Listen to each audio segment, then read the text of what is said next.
Mariana Araújo. Meu nome é Paloma. Meu nome é Mariana Coutinho. Meu nome é Aniele. Nós somos estudantes do terceiro A integral do Colégio Estadual de Tempo Integral Sinésio Costa, em Riacho de Santana, Bahia. E esse é o Conecta SESC, o podcast que conecta nós, estudantes, ao universo do mercado de trabalho. No quadro Construindo o Futuro, agregado à matéria Projeto de Vida e orientado pela professora Jéssica, nós vamos conhecer um pouco mais sobre as áreas de conhecimento e discutir temas relacionados ao mercado de trabalho. Para isso, contamos com a participação de vários profissionais de diferentes áreas do conhecimento, compartilhando experiências, histórias e dicas, para nos inspirar a construirmos o nosso próprio caminho. Nesse episódio, nós vamos conhecer um pouquinho mais sobre a área de ciências agrárias. E para isso, recebemos a engenheira florestal e secretária municipal da Agricultura, Flávia Thaís. Olá pessoal, olá meninas, desde já agradeço o convite, parabenizo vocês pela iniciativa muito bacana essa roda de conversa. Eu creio que terceiro ano é aquele momento onde está todo mundo perguntando, né, o que vai fazer, então é bem interessante, parabenizo a iniciativa. Estou aqui para bater um papo com vocês, né, incentivá-los. Qual a experiência marcante que você teve durante a sua trajetória? A experiência marcante, na faculdade, eu achava o máximo visitar as fábricas. As fábricas de celulose, você imagina assim, como é que o plantio de eucalipto, né? Você vai e aí de repente chega uma máquina que parece a Harvester, que o pessoal falava. E aí você ficava encantada com aquilo. E aí de repente uma árvore que é 15 metros de altura acabava virando cavaquinhos. Então aquilo para mim me encantava, né? E a experiência marcante na minha formação foi o período que a gente trabalhou com o PSA. PSA é o Programa de Valorização dos Serviços Ambientais, pagamentos por serviços ambientais, né? Por exemplo, vocês sabem qual é o valor de uma polinização?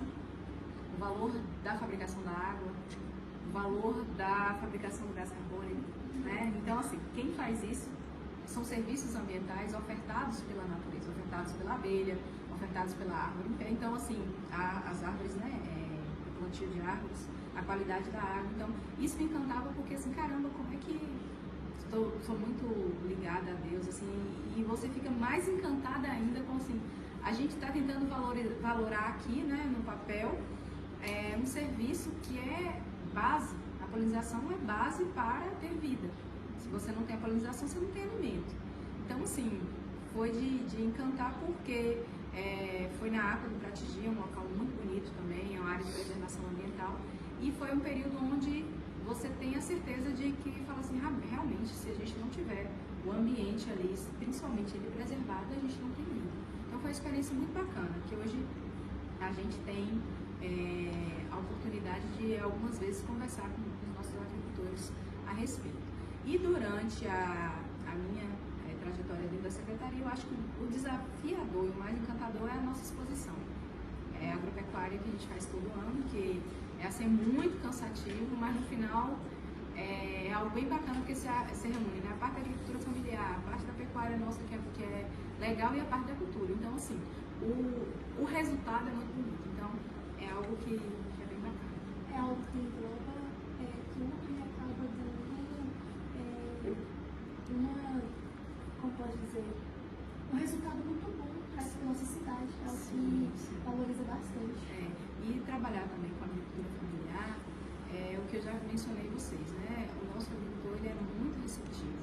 Então, você mudar, ali trazer um novo edital, você vê a satisfação deles, ou quando a gente propõe algo que abraça, também é algo muito gratificante. Então, vamos dizer assim, que incentiva a gente a continuar.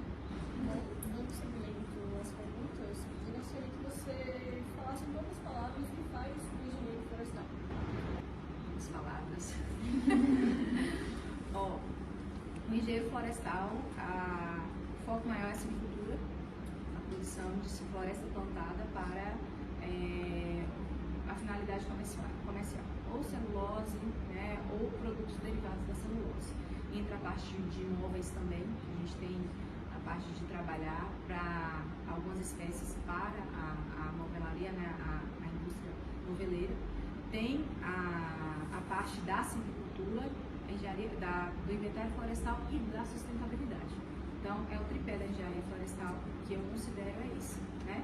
A parte de licenciamento ambiental, que envolve inventário florestal e outros tipos de peças de estudo que a gente faz para conseguir licenciar uma área, a parte de silvicultura para a produção comercial e a parte da sustentabilidade que envolve os sistemas agroflorestais, né? Envolve a parte do desenvolvimento rural, envolve a parte dos PSAs, né, os programas de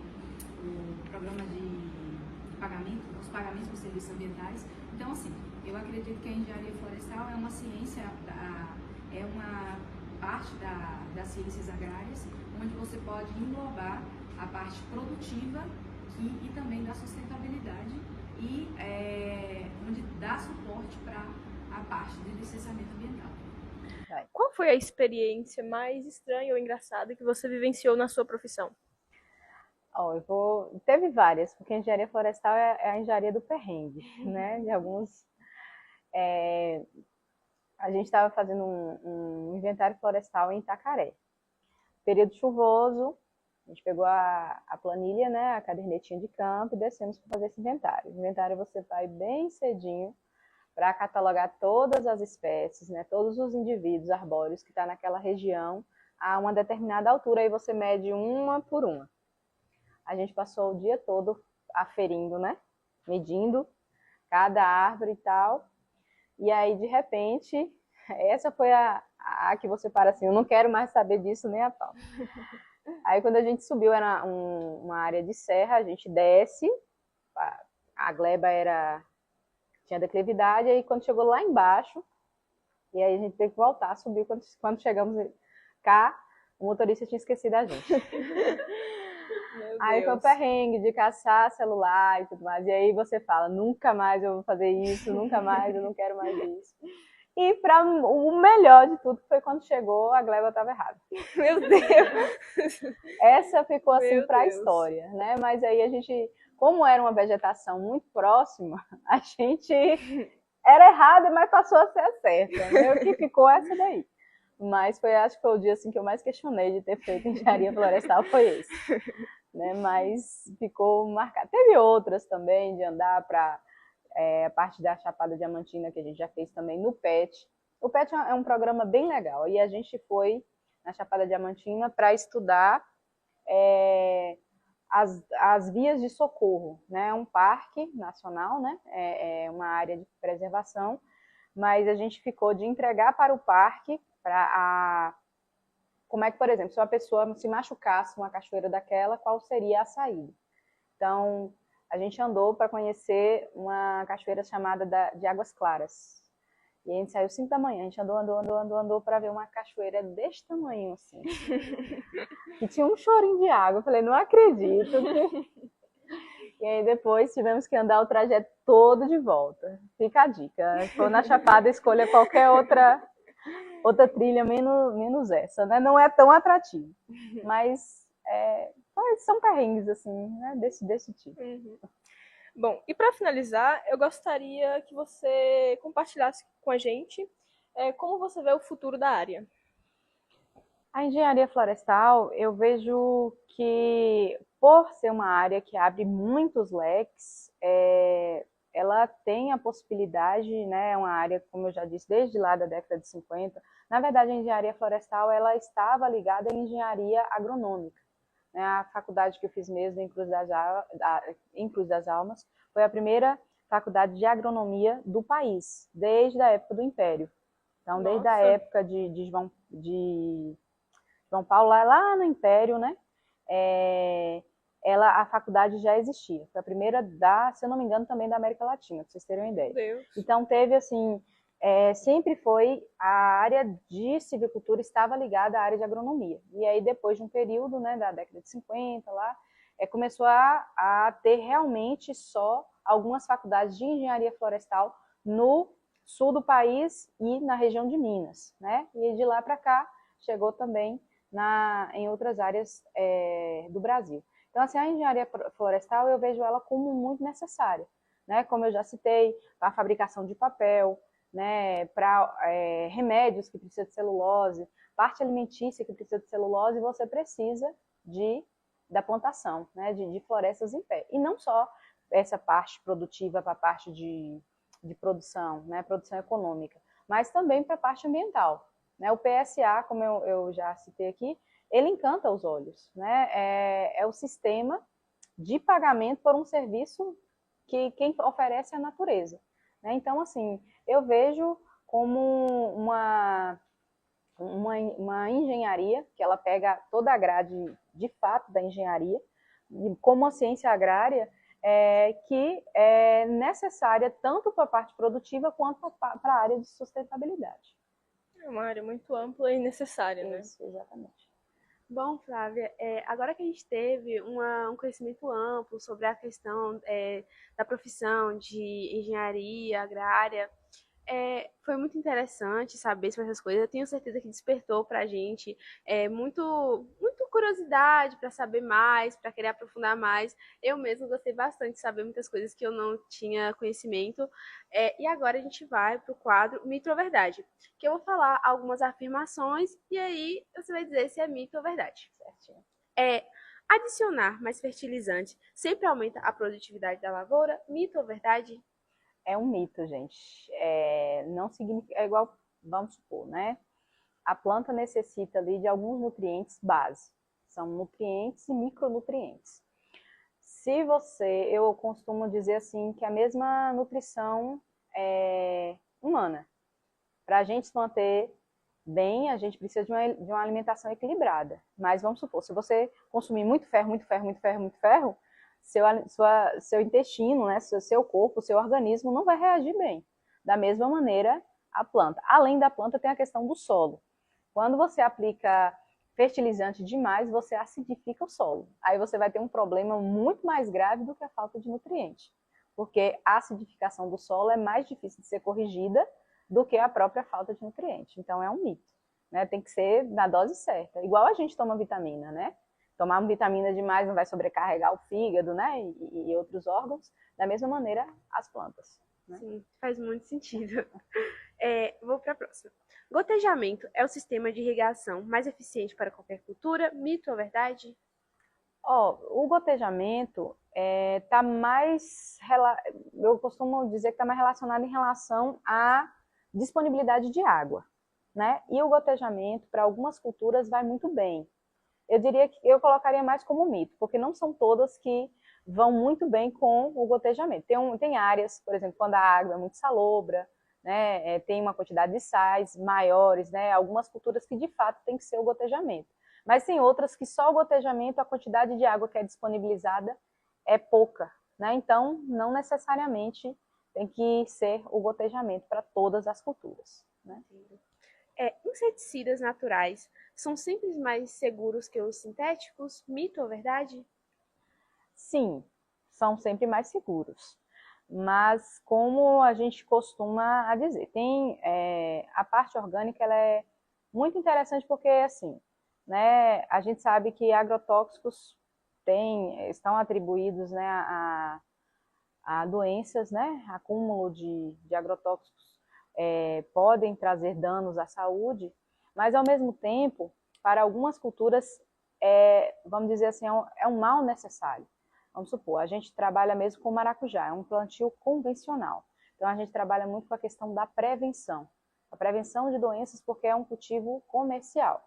Né? Então, assim, se a gente não aplica, se o produtor não aplica, infelizmente, ele não tem um resultado significativo na lavoura.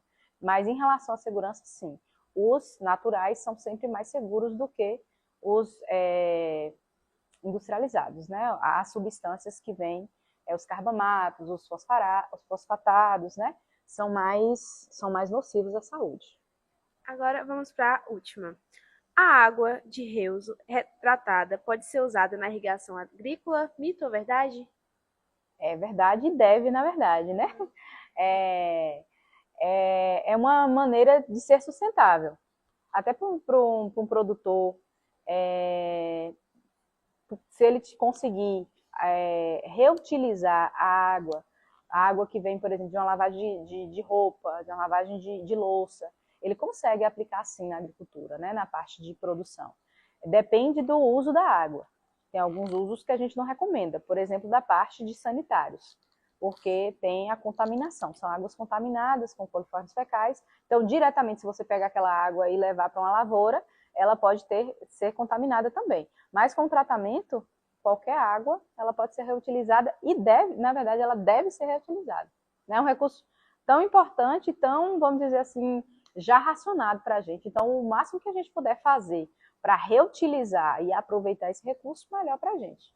Agora nós vamos para o quadro Bate-Bola. Nós vamos sortear algumas palavras aqui e a senhora vai falar a primeira coisa que vier à mente. Vamos lá.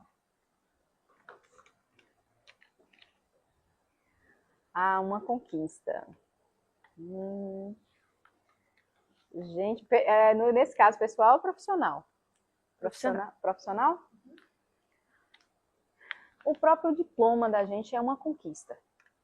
Porque você passa uma trajetória, no meu caso foram 6 anos e meio, de muito esforço ali, muito desafio, muitas vontades de voltar para casa, distante. Então, assim, quando você chega naquele momento lá, que está recebendo o canudo, fala assim, caramba, consegui, eu acho que da área profissional, assim, para a gente é significativo. Vamos lá, de novo. Sustentabilidade. Necessário. O que a gente fala de sustentabilidade hoje, a gente tem que encarar que não é algo para a gente cumprir uma disciplina, não é para cumprir para um evento, não é para a gente, vamos dizer assim, eventual. Sustentabilidade, ela tem que ser encarada como cotidiano, ação cotidiana nossa. É claro que tem coisas que é no fazer individual e claro que tem coisas que competem a esferas maiores, como por exemplo o governo, né?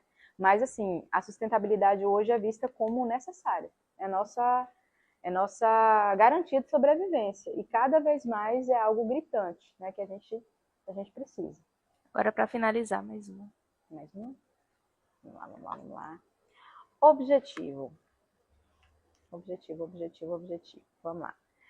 O objetivo eu vejo como uma ferramenta importante que a gente precisa traçar. Tudo que você faz, ou um podcast, ou qualquer coisa da sua vida, você precisa saber o porquê você está fazendo aquilo ali.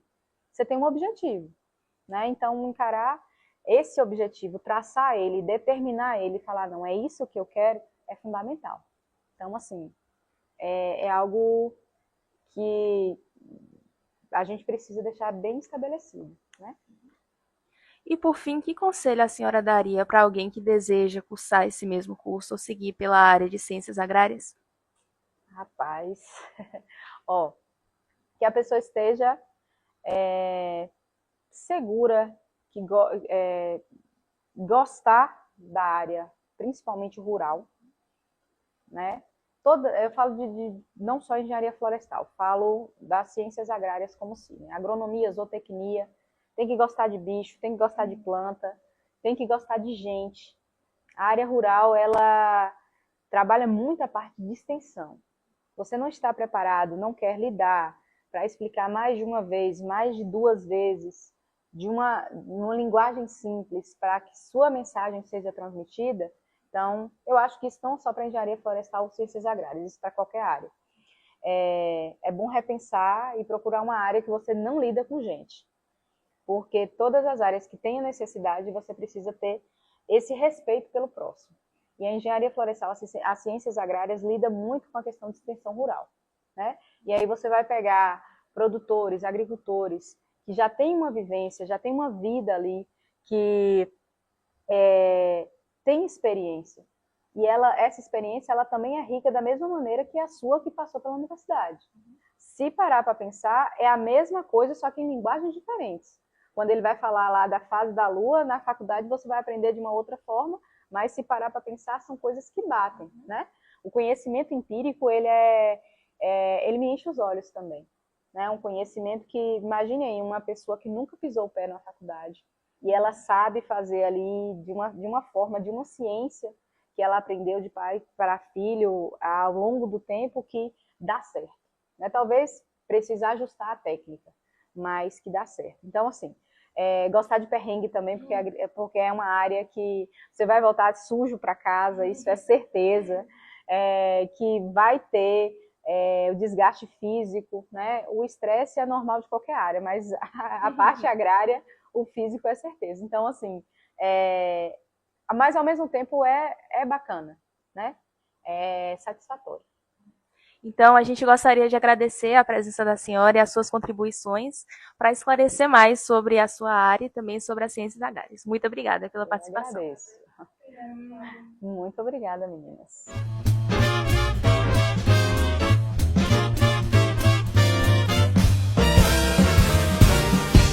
Diana, seja muito bem-vindo ao nosso podcast. Nós estamos na segunda parte do nosso episódio que iremos falar sobre as ciências agrárias. Eu me chamo Sofia e, primeiramente, nós gostaríamos de agradecer por ter aceito o nosso convite para estar aqui, falando um pouquinho sobre a sua trajetória, sobre a sua área. E nosso objetivo é conhecer um pouco mais sobre a sua profissão, seus desafios, seus desejos e possibilidades. Para começar, a gente gostaria que você se apresentasse um pouquinho para os nossos ouvintes. Olá pessoal, boa tarde. Como a Sofia adiantou, meu nome é John, sou engenheiro agrônomo. Eu hoje atuo na Secretaria de Agricultura aqui do município. Também presto assistência técnica particular. Sou formado pelo Instituto Federal Baiano de Guanambi. Atualmente também possuo pós-graduação em Agricultura de Precisão. E aí estou na minha segunda experiência profissional, né, aqui no município. Já estive também trabalhando com grandes culturas no Oeste e retornei para cá hoje, trabalho na área da fruticultura. E estamos aqui para fazer esse bate-papo aí. Desde já também agradeço vocês pelo convite, por estarmos aqui, por ter me chamado, né, para estar aqui com vocês. Bom, iniciando agora o primeiro bloco de perguntas, o que te motivou a seguir a profissão de engenheiro agrônomo? Até então, não naquela área que, quando nós somos crianças, né, nós pensamos assim, se eu não falar em médico, para ser um advogado e tal. Mas esse contato com a agricultura eu tive desde criança. Assim, meus avós, meus pais eram agricultores. Hoje meus pais não são mais, mas na minha infância ali sempre tive esse contato. E eu fui crescendo, a gente chega naquela parte da adolescência que está chegando próximo ali da formatura do ensino médio, né? E assim, nunca tive muita aptidão para a área da saúde, assim, aptidão no sentido de desejo mesmo, de interesse, né? Ou área linguística, ou humanas também. E aí eu comecei a ficar assim, pesquisando, né, vários cursos. E aí a área da natureza assim, sempre me agradou. E aí eu prestei o vestibular, eu consegui 2 vagas, uma para engenharia agronômica e também para engenharia florestal. E aí conversando com um amigo, né, assim, que já trabalhava na área, ele me mostrou assim, a área da agronomia de uma forma mais ampla, e aí eu me interessei bastante, né? Comecei a cursar e depois que eu cursei eu vi que era aquilo mesmo que eu queria, e aí foi só me esforçar um pouquinho para sair da faculdade, mas eu creio que esse incentivo que eu já tinha desde a infância assim, ajudou também a escolher isso no momento da escolha. Há quanto tempo você atua nessa área? Olha, eu me formei em 2023, né? Eu já estou aí há cerca de uns 2 anos trabalhando na área. Como eu falei no início, eu tive experiência no oeste da Bahia com grandes culturas, trabalhava com soja e algodão. E agora eu estou aqui trabalhando com maracujá na cultura da fruticultura. Uns 2 anos, mais ou menos alguns meses. O que você considera mais interessante dessa área? Assim, eu acho que é a liberdade que o campo te dá, sabe? Estar ali em contato diretamente com a natureza, com o próprio produtor no dia a dia. Isso para mim é muito gratificante. Inclusive, no meu trabalho, nós temos algumas partes de escritório, né, para desenvolver alguns projetos ou alinhar alguns manejos. E assim, quando uma semana só nessa rotina, assim, eu já fico meio agoniado. Eu gosto de estar no campo, ter o contato assim, com o produtor, com a natureza. E assim, hoje está nessa profissão sabendo que é uma área muito importante assim, no país, que é quem alimenta assim, a população, não só no Brasil, mas no mundo todo. Assim, você sabe que você está num caminho ali que está sendo útil para a sociedade de alguma forma, né? Então, esse é o ponto que eu... Quais são os pontos positivos e negativos da sua profissão? Tá, eu vou começar pelos negativos para depois melhorar. Assim, hoje ainda nós temos um pouco de resistência, às vezes, de produtores, né, por questão de manejo. É muito comum você visitar uma área, você faz uma análise, você faz um estudo ali, aí o pessoal fala, não, mas eu já trabalhei minha vida toda dessa forma, não vou fazer isso não, isso está errado. Mas assim, com conversa, com jeitinho, a gente vai lidando isso. É um dos desafios disso. E também um dos desafios que eu vejo como ponto negativo é a implantação de novas tecnologias, né? Infelizmente hoje, quando nós vamos para a área agrícola, no campo, são poucos os jovens que querem estar mais nessa área, né? Acaba que você vai numa zona rural hoje, a maioria é o pessoal mais idoso, aquela população jovem que antes, que era um número maior, deu uma reduzida, né? Então, assim, hoje, na profissão, as tecnologias estão entrando e tal, aí a gente ainda tem uma dificuldade. Isso eu falo, assim, na área da agricultura familiar, né, que é o que nós atuamos aqui no município. Quando nós vamos, assim, para uma agricultura de precisão, que já são grandes produtores, né, com áreas maiores, aí já acaba sendo o contrário. Mas essa dificuldade eu colocaria como um ponto negativo.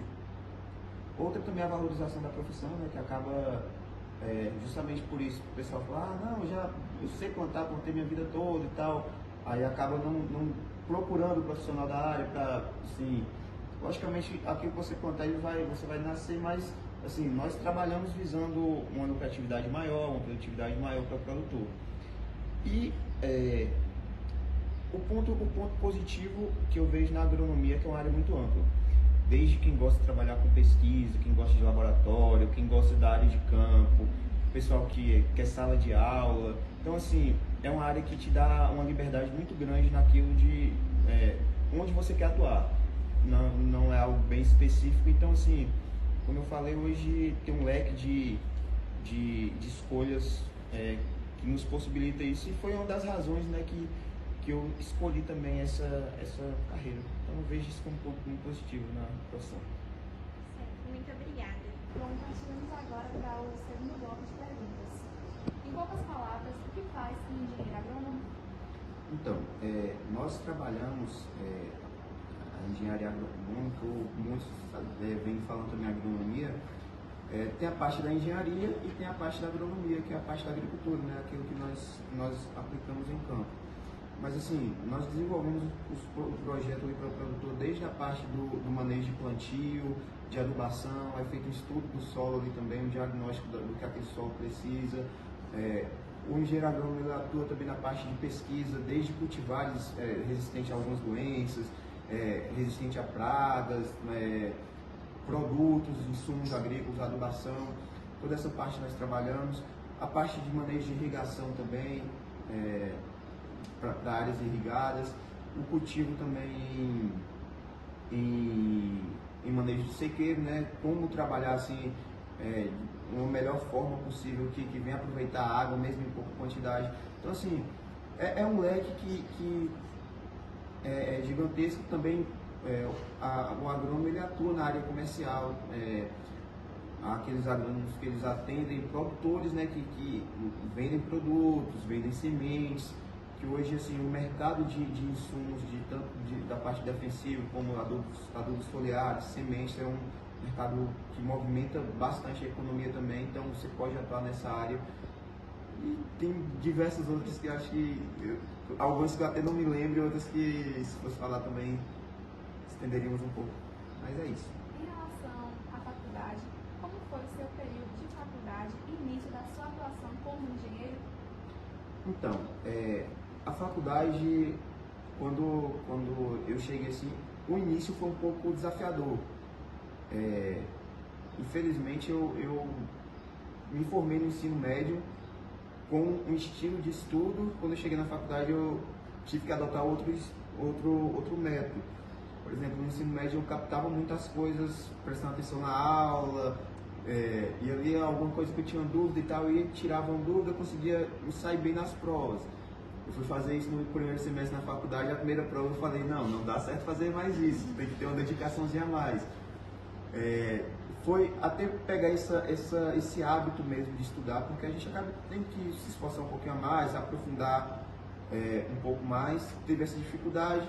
A questão também que, assim, que eu precisei sair, né, de casa, você vai morar em outro lugar, morar com outras pessoas, tem a fase de adaptação.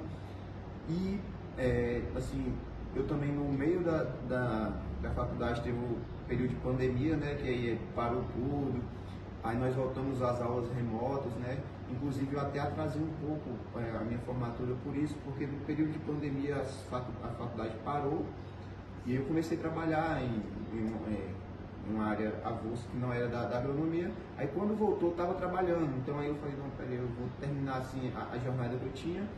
Aí eu fiquei um período com a faculdade trancada, voltei novamente e no fim não concluí com o tempo que eu estava previsto, mas assim, eu acredito muito que Deus ele tem um tempo certo para tudo, sabe? E no momento que eu formei, as coisas caminharam muito bem. Assim, o primeiro processo seletivo que eu fiz de vaga de emprego deu certo, foi quando eu comecei já na atuação lá no oeste da Bahia. Estagiei aqui também na Secretaria de Agricultura, onde eu trabalho hoje, né? Que assim, como você falou, as primeiras experiências profissionais, eu digo que a minha, na área da agronomia, a primeira foi o meu estágio, que foi essa. Porque assim, foi quando eu vi realmente a agricultura que eu aprendi na prática, eu colocando em campo ali de uma forma já tecnificada, assim, que a gente ajudava o produtor a desenvolver ali os manejos de irrigação, a resolver alguns problemas que ele encontrava ali no campo, né? Então assim, você já começa a ter aquela ideia, fala, olha, é mais ou menos assim que a gente vai seguindo. E aí, no dia a dia, a experiência vai vindo, vai desenrolando, mas foi basicamente isso. Você poderia compartilhar conosco uma situação engraçada que viveu ao decorrer da sua trajetória? Assim, no começo, quando você vai para a área do mercado de trabalho, né? Você tem muita insegurança e assim, esse episódio não foi bem no mercado de trabalho já, mas já foi no final, quando a gente prestava era um projeto de extensão que a gente atendia produtores e assim, você chegava e eles depositavam confiança imensa em você, né? Porque assim, para eles você era o expert na área ali, você sabe de tudo. E aí a gente foi fazer uma apresentação sobre pastagens para eles, né? E aí nós apresentamos algumas coisas lá sobre o tema que nós tínhamos proposto. E depois o pessoal veio assim, tirar algumas dúvidas, perguntou, e aí eu vi o pessoal comentando com o outro, né? Tipo assim, não, agora a gente tá fazendo errado, agora a gente já sabe o manejo certo. E aí eu comentando com os colegas, se a gente passou a forma que ele estava fazendo certo, a gente passou errado para ele. E ficava aquele dilema assim, e a gente entre nós ficava achando graça, porque eles já, assim, mesmo nós não tínhamos ainda concluído, né, mas já estava no último período ali, e eles já tinham aquela confiança. E é algo que acontece muito, o medo, né, de você atuar, de falar, ver se eu colocar a lavoura do cara, o investimento dele todo perdido. Mas tinha essas questões aí. Tinha hora que a gente aprendia muito com o produtor. Ele chegava, tem produtor que ele faz a pergunta e ele mesmo responde. E no começo eu aproveitava muito disso, que assim, por exemplo, o médico ele estuda o corpo humano, né? Diversas áreas do corpo humano. Mas, por exemplo, nós precisamos estudar o metabolismo de diversas plantas. Tem metabolismos diferentes, que agem de forma diferente, enfim. E aí nem todas as culturas nós sabemos, né? Aí tem produtor que chega, eu tô com um pé de tal coisa aqui, apareceu isso e aquilo, mas eu acho que é tal coisa. Ele mesmo já fala o que é. E quando você não sabe, você eu acho que pode ser mesmo, né? Mas aí assim, quando a gente não sabe, às vezes procura saber, traz uma informação, muitas vezes eles já estão certos, né? Porque assim, tem a experiência do dia a dia, a gente fala, não, é aquilo mesmo que o senhor falou, é tal, aí a gente já consegue direcionar um manejo certo. Mas tem dessas assim, e vai seguir. Atualmente, como está o mercado de trabalho para ciências agrárias? Olha, a parte de ciência agrária é um mercado que ele nunca para. Nós sempre formamos todos os anos, né, muitos profissionais, tanto na área da engenharia agronômica como os técnicos agrícolas, mas assim, é uma área que é quem coloca a comida na mesa da população. Então assim, ninguém fica sem comer. Passamos pelo período de pandemia aí, mas o agro estava rodando, estava plantando. Então assim, hoje você pega um grupo de uma rede social, por exemplo, o LinkedIn, que é uma rede assim, profissional, você olha lá sempre, às vezes eu abro aqui, sempre tem vagas. Então assim, o mercado está sempre movimentando e o diferencial que faz somos nós. Você precisa a cada dia, até comentei outro dia com o pessoal que assim, o período que eu mais estudei assim, em minha vida não foi nem na faculdade, foi depois da faculdade. Porque aí já entra essa responsabilidade que você coloca sobre passar um manejo correto para alguém, entra a responsabilidade também de você ser um bom profissional, porque vaga tem muito, mas o que vai diferir, assim, porque tem as vagas boas e as ruins, o que vai diferir se você vai pegar uma vaga boa ou uma vaga ruim, assim, ruim que eu diga questão de condições de trabalho, questão de remuneração, é o profissional que você é. Então, assim, tem muita vaga, aconselho quem interessar também, é uma área que assim, sempre está tendo oportunidade, porém um ponto negativo é que essas áreas, essas vagas, né, elas são polarizadas em alguns locais. Por exemplo, aqui na Bahia, o local assim, que mais surge vaga é no oeste da Bahia, onde tem as grandes culturas, soja, algodão, milho. Então, para aquela região ali tem bastante vaga, aqui mais vindo já para o sudoeste e tal, tem vaga, só que não tanto quanto lá. Então assim, se você hoje tem a disponibilidade, fala, eu quero trabalhar independente de onde for, tenho disponibilidade de mudar de cidade, tenho uma liberdade geográfica maior, então não te falta emprego não. Então agora vamos para o quadro 2 e chegou o momento do bate-bola. Tiraremos da caixa algumas palavras aleatórias e você diz a primeira palavra que vier à mente.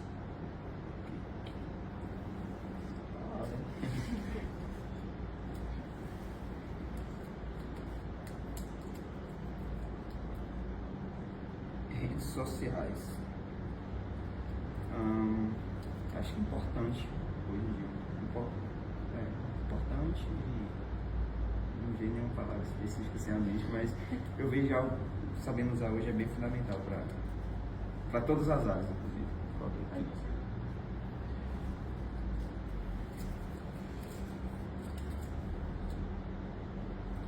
Agricultura familiar, fonte de renda. Hoje a base, né, assim, principalmente dos municípios do interior, é a agricultura familiar. Muitas vezes não é tão visto quanto os grandes produtores, mas é quem desenvolve um papel muito importante aí também. A fonte de renda de muitas pessoas hoje é a agricultura, principalmente aqui no nosso interior.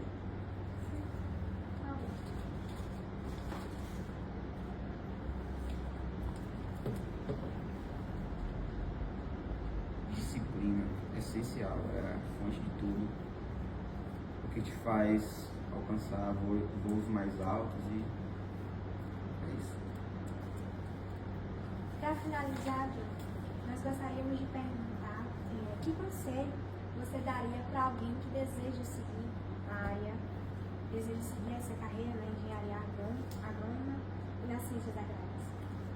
Olha, o conselho que eu dou para vocês que querem seguir essa área é que mergulhe de cabeça, é uma área muito boa, não é porque eu atuo nela e gosto muito daquilo que eu faço, mas assim, é uma oportunidade que você vai encontrar assim, uma carreira equilibrada.